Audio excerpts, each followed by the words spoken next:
Where are you listening from? If you ever cheat on me, you'll be black and blue. I will find out.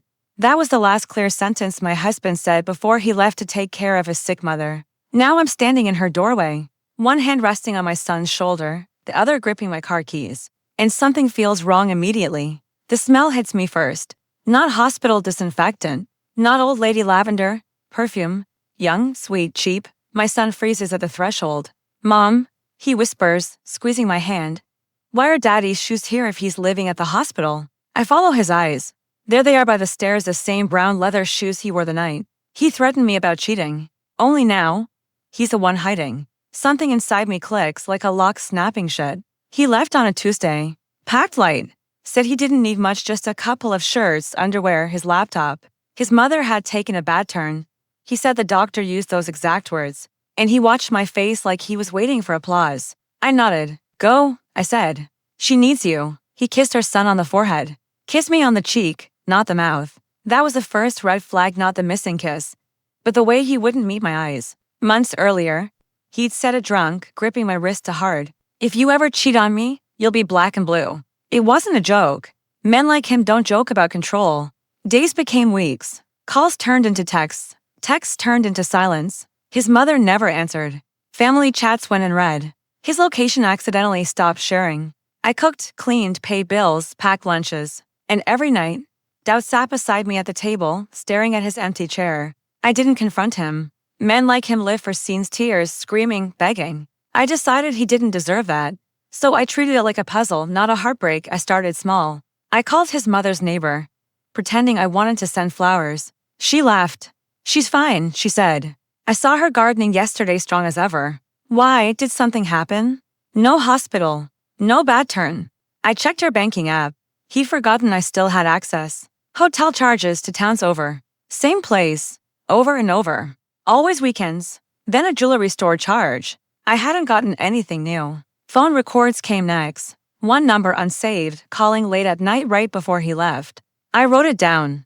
My hand didn't shake. I wouldn't give him that satisfaction. Our son filled in the gaps without realizing it. Daddy whispers on the phone. He said one morning over cereal. He closes the door when he says, I love you. Is he talking to you? No, I said. Not to me. I dug out his old backup phone from a drawer, the one he thought I'd forgotten. The SIM card was gone. But the cloud wasn't. Photos, messages, screenshots. Her name was Emma. At least, that's what he called her. He told her I was unstable. That I hit him. That he stayed only for the child. That he was trapped. All while sending her money from our joint account. When I finished reading, the storm inside me didn't scream. It went quiet, sharp, focused. I packed a small bag for my son, buckled him into the car, and drove to his mother's house. Inside, the perfume was stronger. My son's eyes widened. Mom, listen. Then I heard his soft laughter upstairs. A woman's voice. And his. Casual and warm, the same voice he used when he still pretended to love me. I guided my son to the couch. Stay here, I told him. Don't move. Don't speak. Just listen. He nodded, serious in the way kids in broken homes learn to be. I climbed the stairs slowly. My legs didn't shake. My hands were steady. Doors lined the hallway like choices. I followed the sound. His mother's bedroom door was slightly open.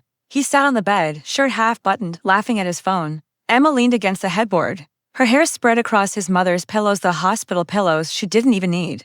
Once the divorce is done, we'll have the house, the car, everything, he was saying. She doesn't work.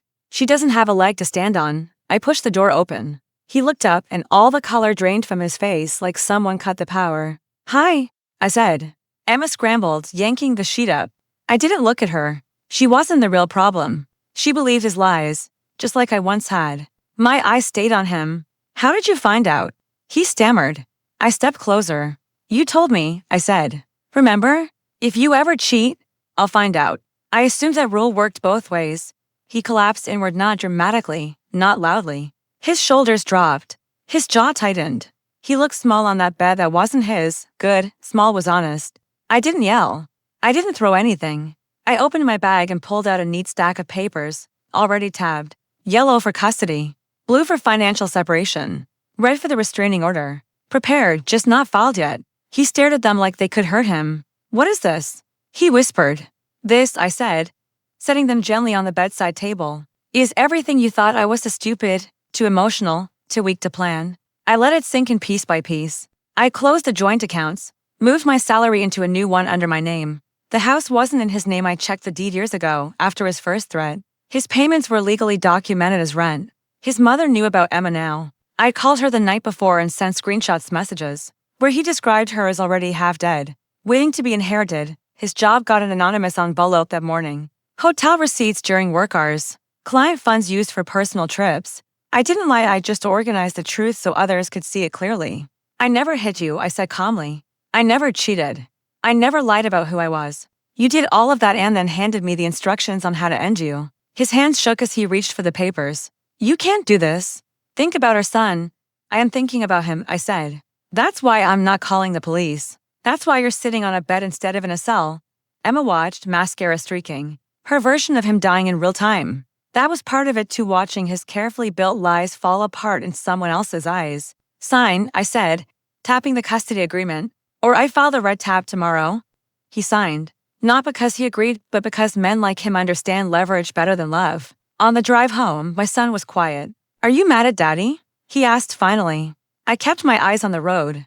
The sky was gray and heavy with rain, but I felt nothing about it. Weather is just weather. Feelings are optional. I'm not mad, I told him. I'm done. He studied my face, trying to understand what done meant. He will one day. At home, I tucked him into bed, answered his small questions with small truths, then sat alone at the kitchen table. The chair my husband once used was still there, but now it was just wood and fabric. Not a shrine. Not a ghost. I didn't replay his betrayal. I replayed my silence, my patience, my restraint. Those were my weapons. Not fists, not screaming, just refusing to let his chaos control my story. He promised to make me black and blue if I hurt him. I never touched him. I just handed him the consequences and walked away. If this story reached you, where are you listening from? And what would you have done in my place?